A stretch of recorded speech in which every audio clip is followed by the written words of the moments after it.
Bonjour à tous et les bienvenus pour suivre avec nous ce journal de 15 heures dont voici les titres de l'actualité. Un atelier de mise en place d'un poste frontalier unique à Galafi et PK 51. Dans l'actualité internationale, cette fois, l'UNRWA, l'Agence des Nations Unies pour les Palestiniens, appelle à une augmentation de l'aide humanitaire pour soulager cette population au bord de la famine. C'était les titres place au développement de ce journal. Un atelier stratégique s'est tenu aujourd'hui au Kempinski Palace Hotel, placé donc sur le thème du lancement officiel des travaux préparatoires en vue de la mise en place d'un poste frontière unique à Galafi et PK 51. Deux points névralgiques du corridor commercial entre Djibouti et l'Éthiopie, présidé par le ministre des Infrastructures de l'Équipement Hassan Mohamed Ibrahim. L'atelier a rassemblé de nombreux acteurs institutionnels, techniques et sécuritaires, ainsi que la directrice de trade de Marc Africa, Aïcha Abdullahi, du directeur général du DPCR, Abdi Ibrahim, et partenaires clés au projet.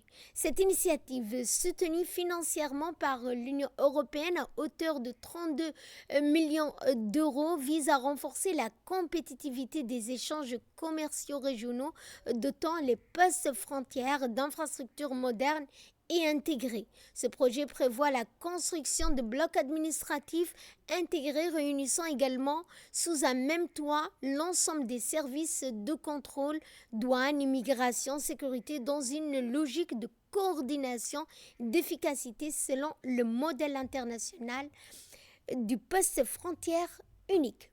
Et à cet effet, la directrice de Trademark Africa, Mme Aïcha Abdullahi, a dans son intervention rappelé l'engagement de son organisation en faveur de la facilitation du commerce régional.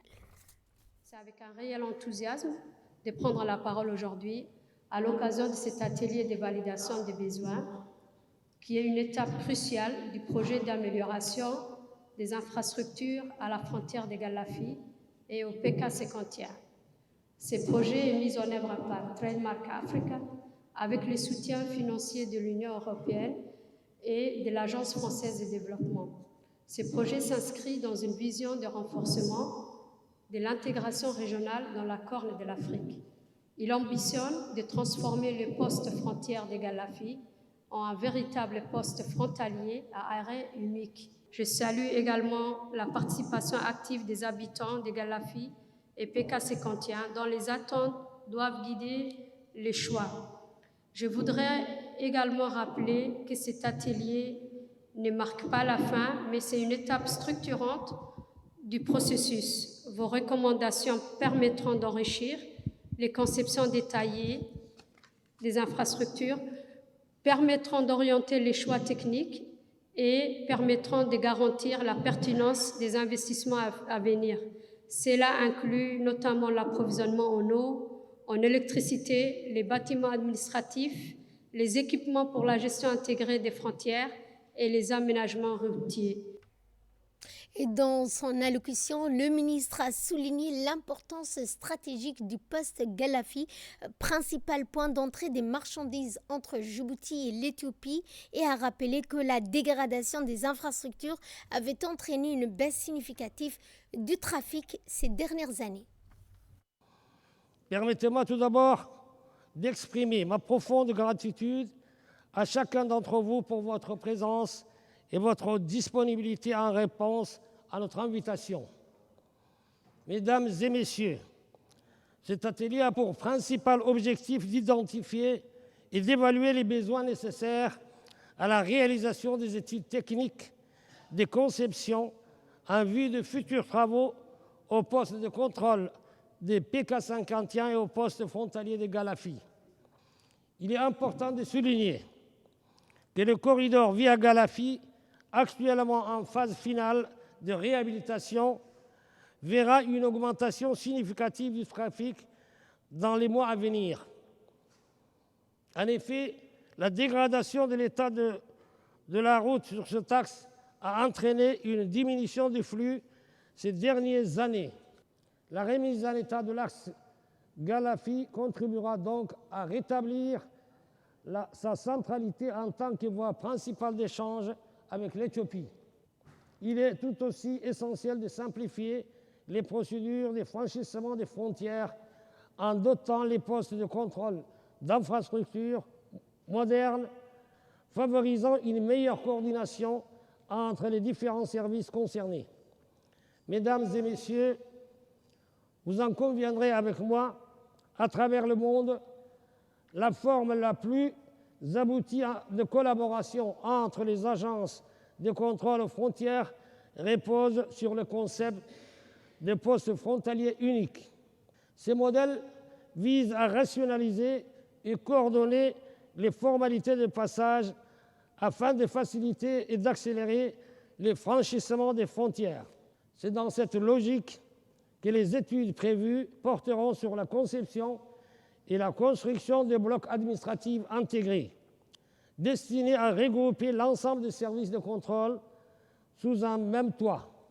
L'évaluation des besoins pour les études techniques au poste de contrôle de PK51 et de Galafi est une étape cruciale pour optimiser la fluidité du trafic et réduire les coûts logistiques.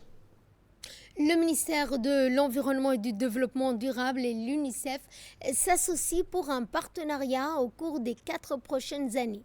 C'est dans ce cadre que s'est déroulé au cabinet du ministre de l'Environnement et du Développement durable aujourd'hui la signature d'un protocole d'accord entre les deux institutions, entre le ministre Mohamed Abdelkader Moussa Helem et la représentante de l'UNICEF en présence des hauts responsables des deux parties signataires de l'accord de partenariat. Cet accord entériné porte sur un programme de coopération pour la période allant de 2025 à 2029 doté d'un plan pour les années 2025-2026. Ce programme de coopération signé entre le ministère de l'Environnement et l'UNICEF a pour objectif de mettre en œuvre un ensemble de mesures pour réduire la vulnérabilité environnementale et sociale et au changement climatique. Il marque également un pas important dans la promotion des activités de lutte contre le changement climatique. Dans le reste de l'actualité, le président de l'autorité des ports et des zones franches, Aboubakar Omar Hadi, a officiellement lancé la 3e édition du programme CESTAR en collaboration avec China Merchant Group au Red Sea. Ce programme intitulé Innovation et entrepreneuriat pour les jeunes vise à autonomiser les jeunes entrepreneurs d'Afrique.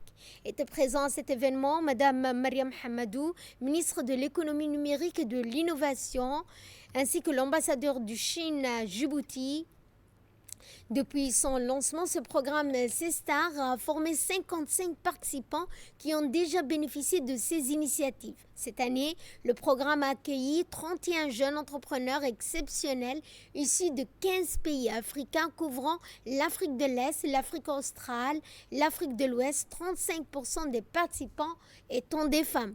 Ce programme vise également à bâtir un écosystème durable qui favorise le développement des talents, une croissance économique inclusive et une édition qui se concentrera sur le développement des compétences des participants grâce à un accompagnement personnalisé des projets et des opportunités de réseautage avec les investisseurs et incubateurs internationaux. Dans son discours à cette occasion, le président de l'autorité des ports et des zones franches, M. Aboubakar Omar Hadi, a souligné l'engagement de la DPFZA à fournir aux jeunes des outils nécessaires pour innover, créer et réussir. Il a rappelé l'initiative Vision 2035 du président de la République Ismaël Omar Guelleh qui ambitionne de fédérer la jeunesse africaine par la culture et l'éducation. En prenant la parole à cette occasion, la ministre Mme Mariam Hamadou Ali a souligné l'alignement du programme stratégique national de Djibouti en matière de transformation numérique et d'inclusion économique. C'est pour moi un grand plaisir de prendre la parole à l'occasion de la cérémonie d'ouverture, et c'est depuis la première édition. Je félicite l'initiative du programme CESTAR, rassemblant pour cette 3e édition 33 jeunes talents venus de 18 pays, illustrant parfaitement la dynamique innovante et entrepreneuriale portée par la jeunesse du continent et positionnant Djibouti comme un hub régional attractif pour les startups africains. Je me réjouis d'autant plus que cette 3e édition du programme Sistar reflète une collaboration renforcée avec le Centre de leadership et de l'entrepreneuriat clé qui accueillera en son sein les bénéficiaires durant leur parcours de formation. Mon département a toujours voulu et encouragé les initiatives privées. Et cette synergie ne peut que profiter à notre écosystème d'innovation, premier récipiendaire de cette dynamique. Conformément à la feuille de route fixée par le président de la République, son Excellence Ismaël Omar Guelleh, nous poursuivrons les réformes nécessaires à la dynamisation de l'écosystème entrepreneurial et d'innovation afin que la jeunesse djiboutienne puisse prendre sa part dans la nouvelle révolution en cours, notamment dans le développement de l'intelligence artificielle. Sujet central et dont les startups sont des acteurs essentiels afin de relever les défis auxquels notre époque fait face. Les opportunités existent et la jeunesse a montré sa capacité à innover. Et le succès du programme Sistar témoigne de cet engouement.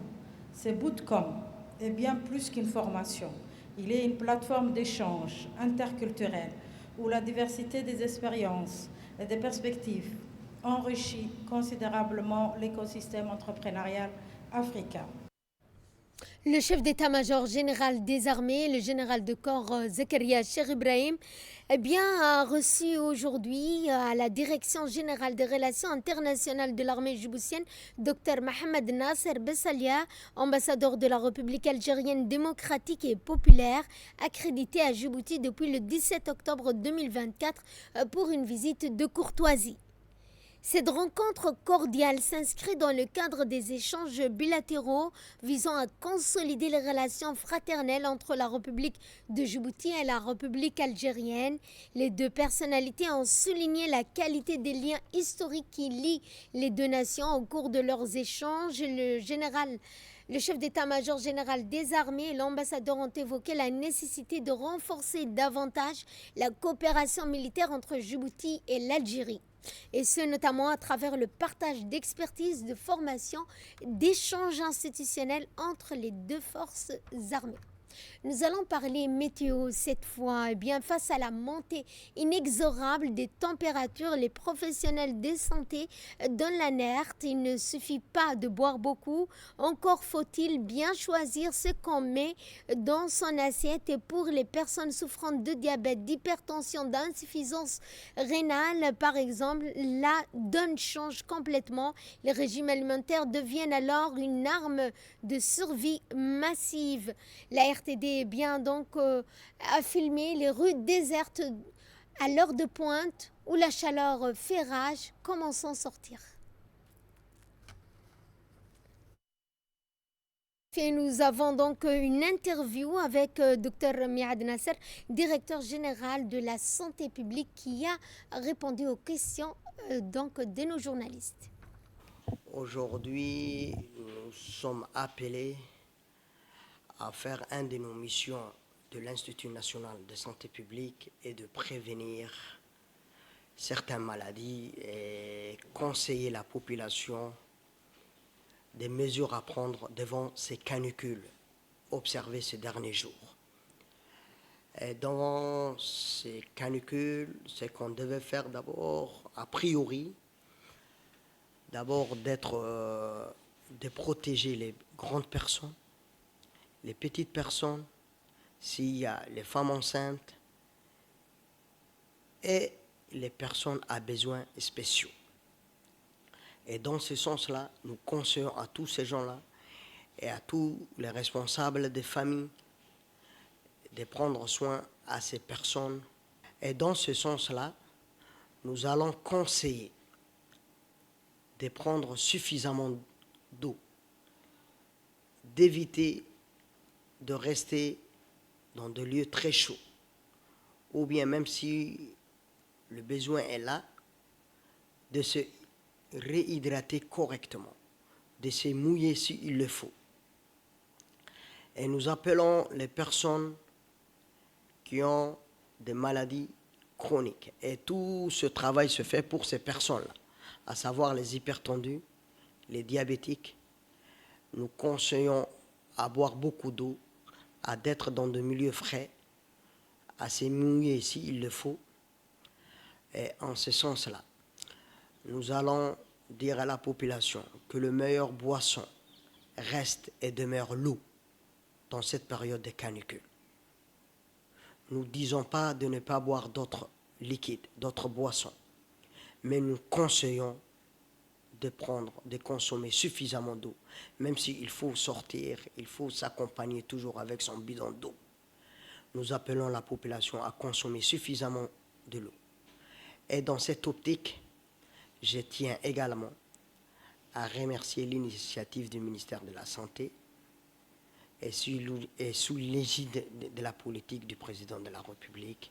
Je tiens à remercier tout le monde et j'espère que ce conseil donné en profitera à tout le monde. Dans le reste de l'actualité, nous allons parler de ces épreuves du bœuf qui ont débuté hier sur toute l'étendue du territoire national.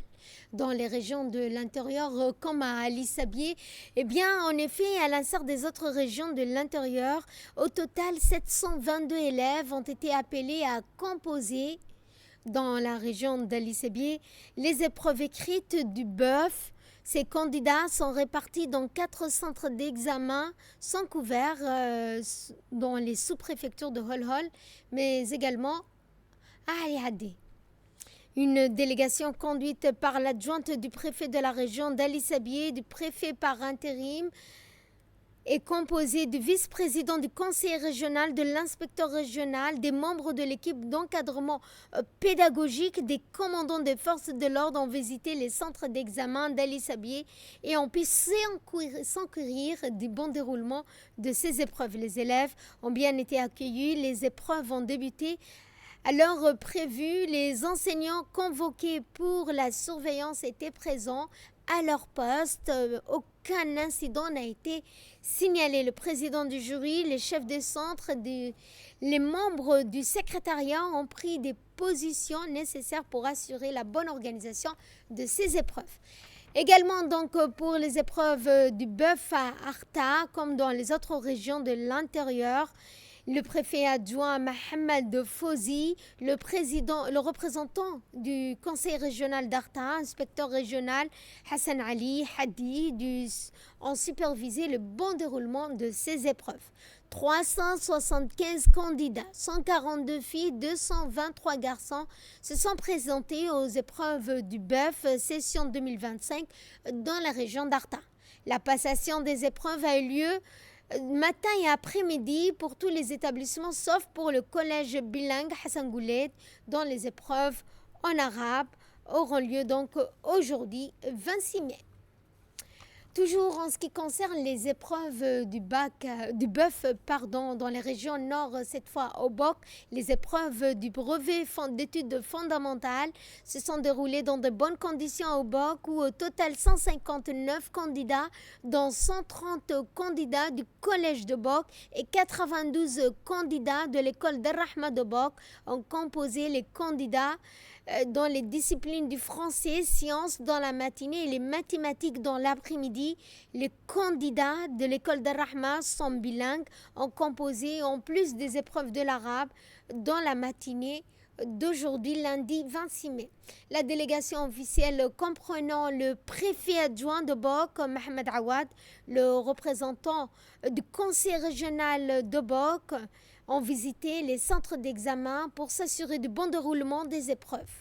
La délégation a été accueillie par le directeur régional de l'éducation, Mohamed Ali, le principal du collège.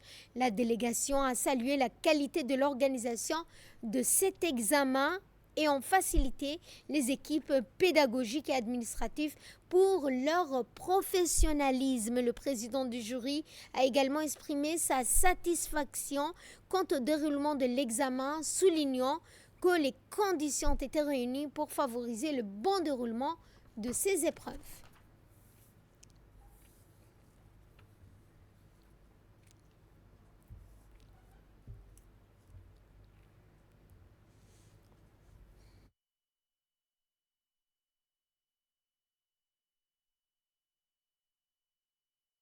Durant les épreuves se sont tenues dans 7 centres de composition, à savoir le CM de Tadjoura, CM de Ronda, de Adeilou, Dora, Sagalou, Daï et le CM de Boa.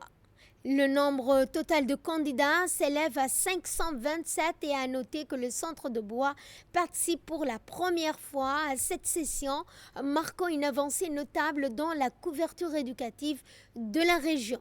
Les examens se sont déroulés dans des conditions optimales grâce à une coordination rigoureuse et à la mobilisation des acteurs éducatifs. À cette occasion, les autorités locales ont honoré de leur présence le lancement de cette session, dont Mohamed Ahmed Abbas, préfet de la région, Abdelkader Omar Abdelkader, vice-président du conseil régional, le capitaine Elmi, responsables de la police à Tadjoura, les responsables de la gendarmerie ont également pris part à cette tournée dans les écoles où ont pu composer les épreuves du bœuf. Le conseil régional d'Obok en mission au Sénégal sur l'échange de bonnes pratiques sur la gestion des déchets et valorisation des déchets plastiques. Du 17 au 24 mai 2025, une importante délégation djiboutienne conduite par le président du conseil régional s'est rendue au Sénégal pour prendre part à cette journée dont faisaient partie les autres membres du conseil régional des autres régions, à savoir la région d'Arta. De là, nous passons à l'actualité internationale. L'UNRWA appelle à une augmentation de l'aide pour soulager la famine à Gaza. Gaza a un réel besoin d'aide humanitaire. Le minimum nécessaire, c'est 500 à 600 camions par jour, y compris ceux gérés par l'ONU, a clarifié l'agence onusienne. L'agence onusienne pour les réfugiés palestiniens a appelé hier l'entrée de centaines de camions d'aide dans la bande de Gaza afin de soulager la famine dans l'enclave déchirée par la guerre. Israël a fermé, rappelons-le, le point de passage de Gaza à l'aide humanitaire, alimentaire, médicale et humanitaire depuis le 2 mars, aggravant une crise humanitaire déjà préoccupante dans l'enclave selon les rapports gouvernementaux internationaux des organisations de défense de droits de l'homme. Le bureau des médias à Gaza a révélé qu'au moins 58 Palestiniens étaient morts de faim en raison du manque de nourriture causé par le siège israélien. Et c'est ainsi que se referme ce journal. Merci de votre aimable attention. Excellent après-midi à toutes et à tous.